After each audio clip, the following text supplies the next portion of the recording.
Welcome to another edition of Drinking with Craig and Roger. I'm Roger. I'm Craig. And what do we want to do today?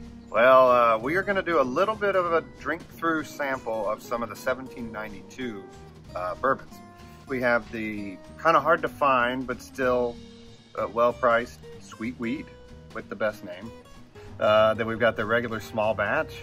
And then we have two different of the foolproof store picks. So we can kind of compare the different single barrels and see how that goes.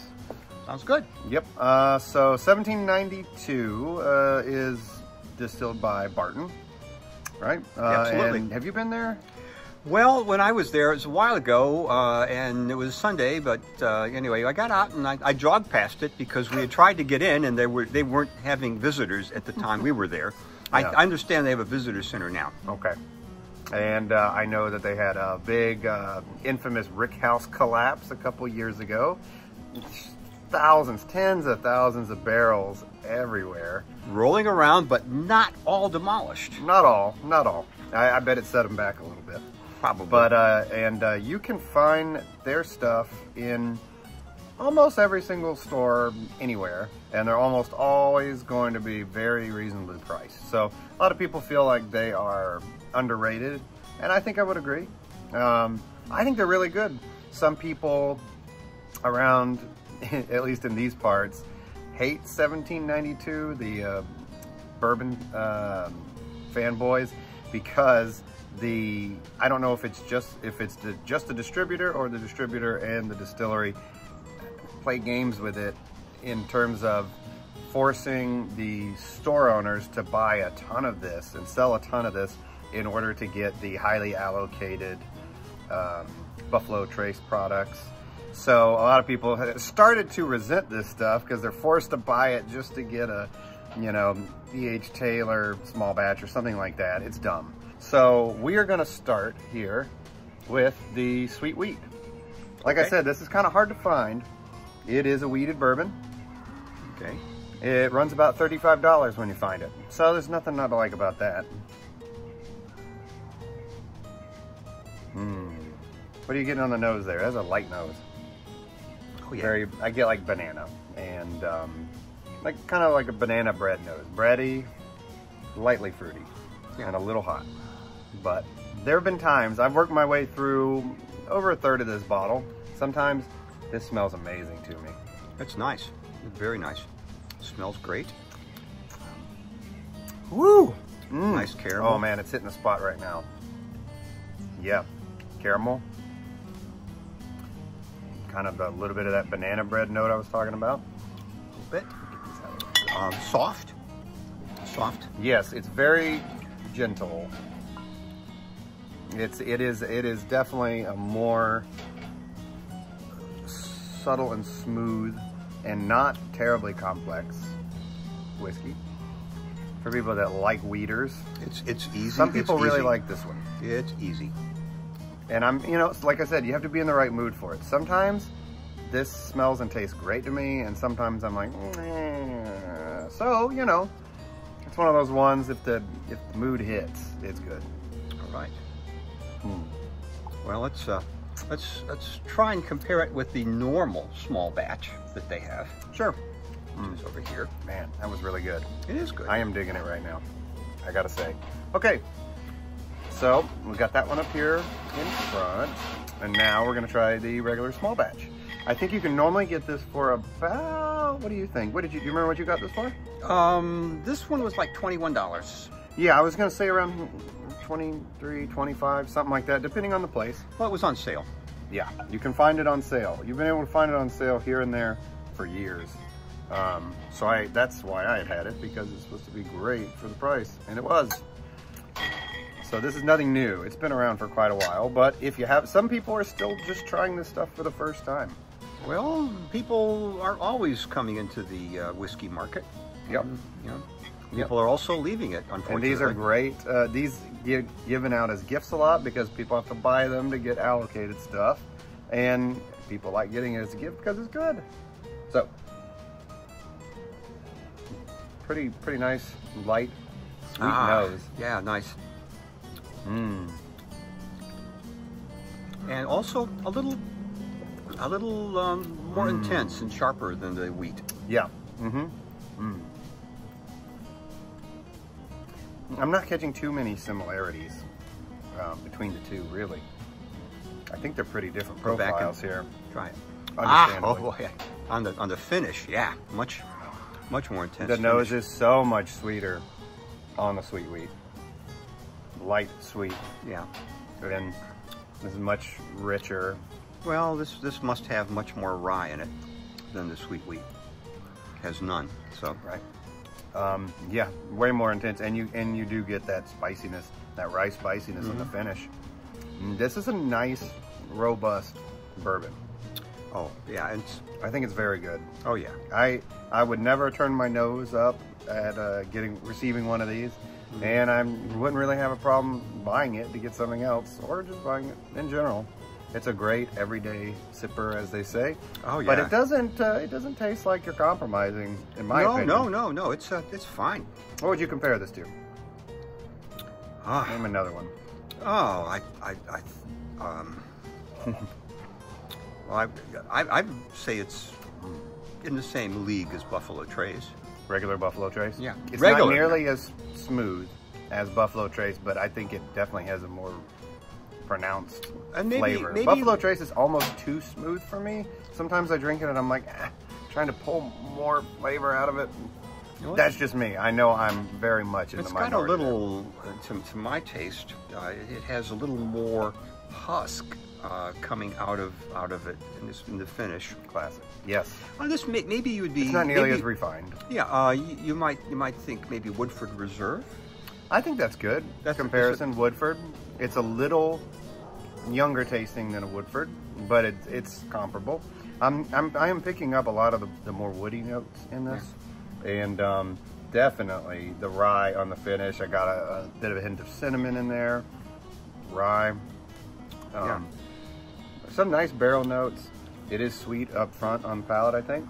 Oh yeah, and it's very nice, and it's it's gentle up front and spicy on the finish. We got 93.7 proof, so it's reasonably intense. Yeah. Now this will be kind of fun. So we have two different store-picked single barrels of the. Oh, hopping yourself on. Good call. Yeah, I didn't put enough in there to begin with. The full proof.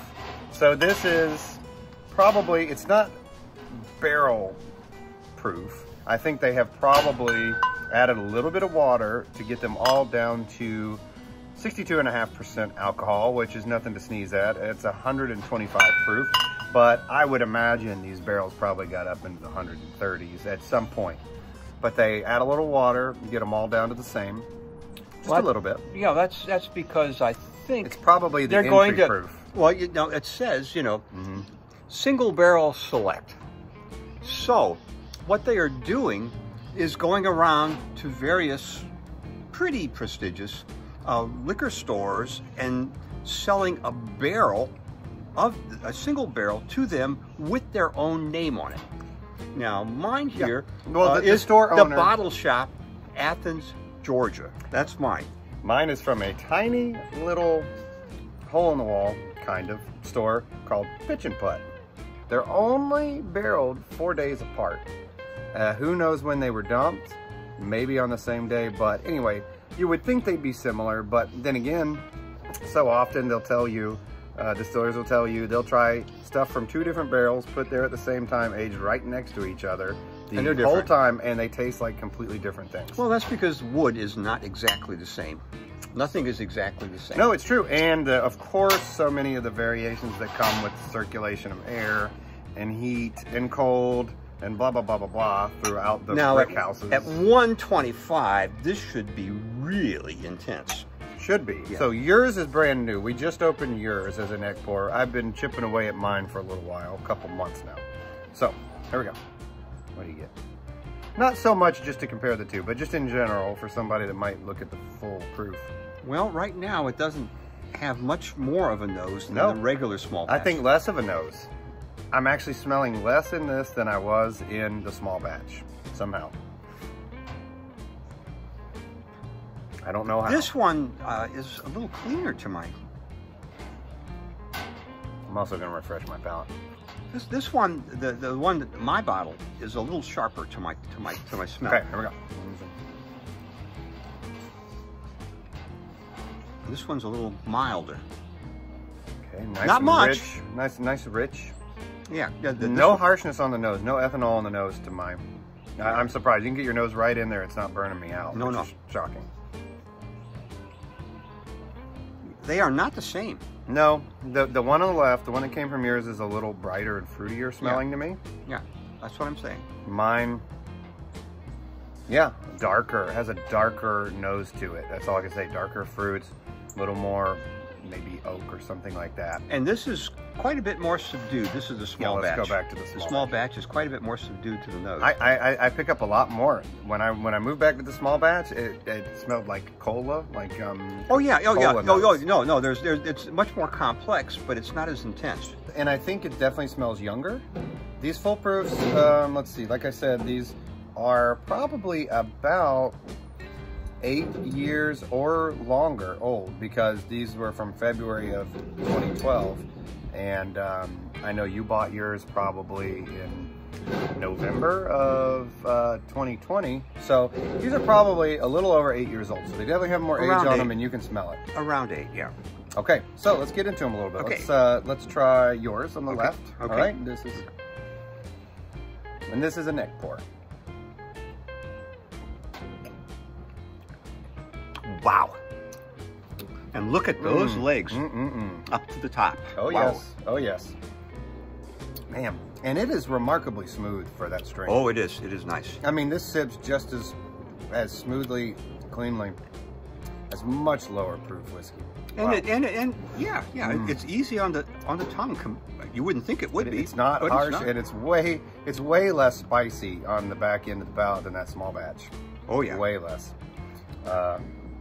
Wow, I'm getting those cola notes again for me, like kind of like a cherry cola.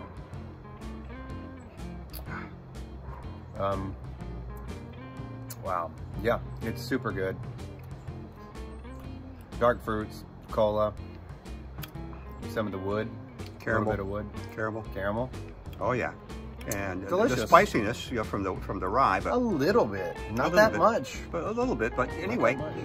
yeah, but definitely much more intense than the small batch to the taste. I don't know. Well, it's much richer. It has a much richer, fuller flavor to me and a much longer finish.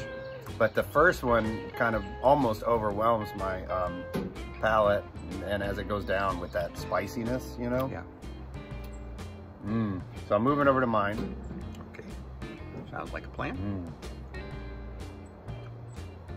They're probably almost the exact same age.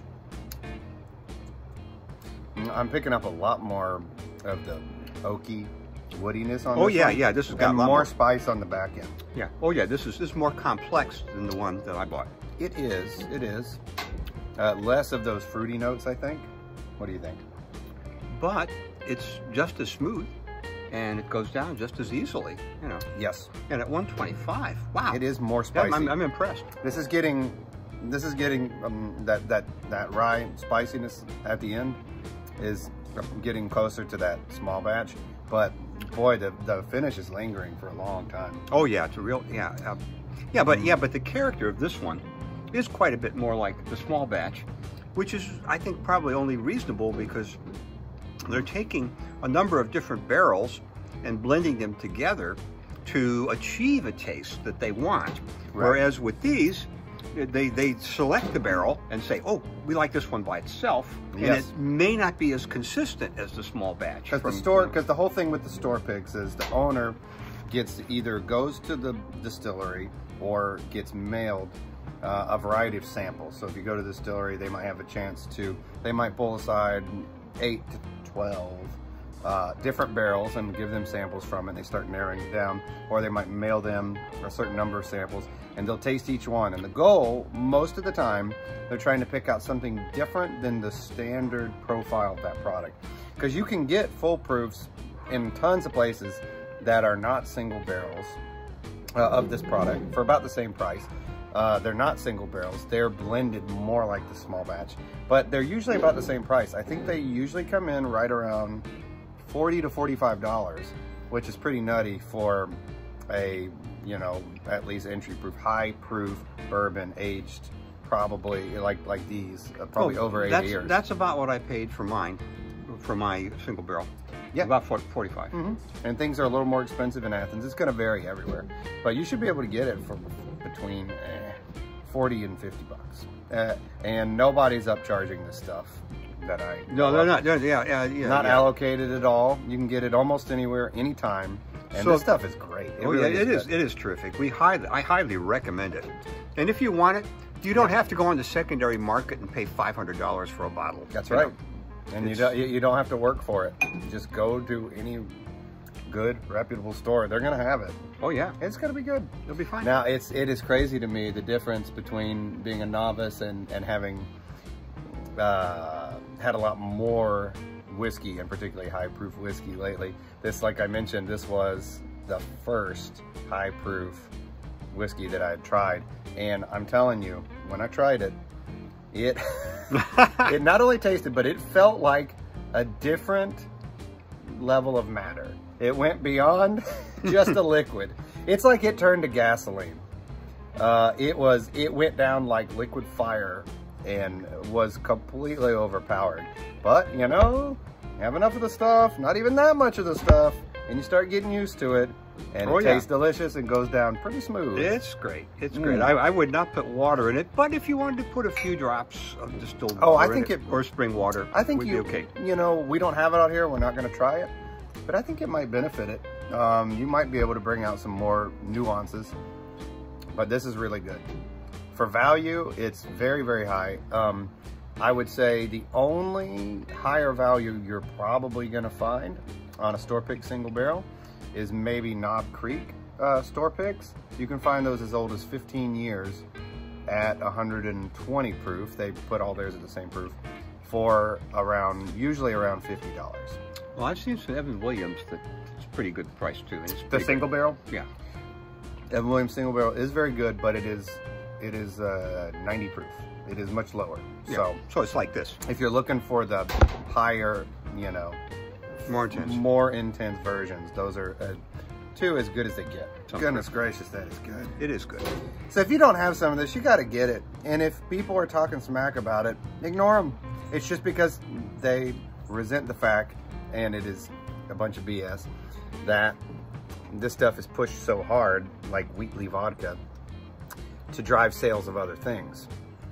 But don't let that take away from it. This is very good stuff. Oh, this is great stuff. Yeah. Just remember that when something becomes highly hyped, the price goes way up, the demand goes way up, and it far exceeds its actual value.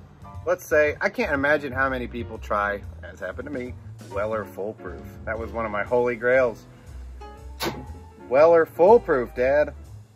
Yeah, I was like, it's good. It's kind of basic. I mean, honestly, if you poured me a Weller Full Proof and then you poured me one of these Full Proofs, I would, especially blindly, I think I would probably pick the 1792 every time. And Weller Full Proof sells for $200–300 on the secondary, at least, if not more. It's so hard to get.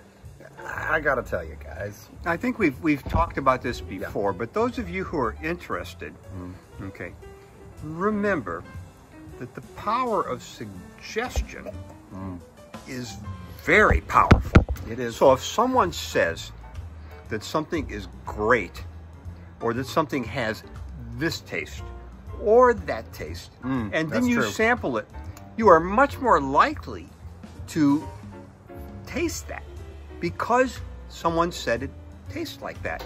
Yeah. This is one of the reasons why, you know, people who taste wine or whiskey, you know, and compare them are blind in their tasting because they don't want anything they've heard about it to influence their opinion of it. Anyway, what we're just saying here is that whatever you've heard, 1792 is a truly terrific It is. Drink. I'm enjoying it. For the price. Mm-hmm. But here's to 1792. Here's 1792. Here's to you, Yes. our viewers. Yes. Cheers. Cheers.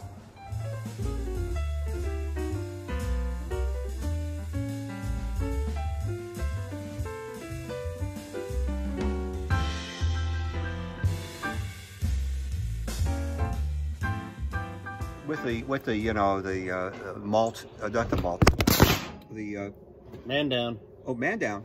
Okay.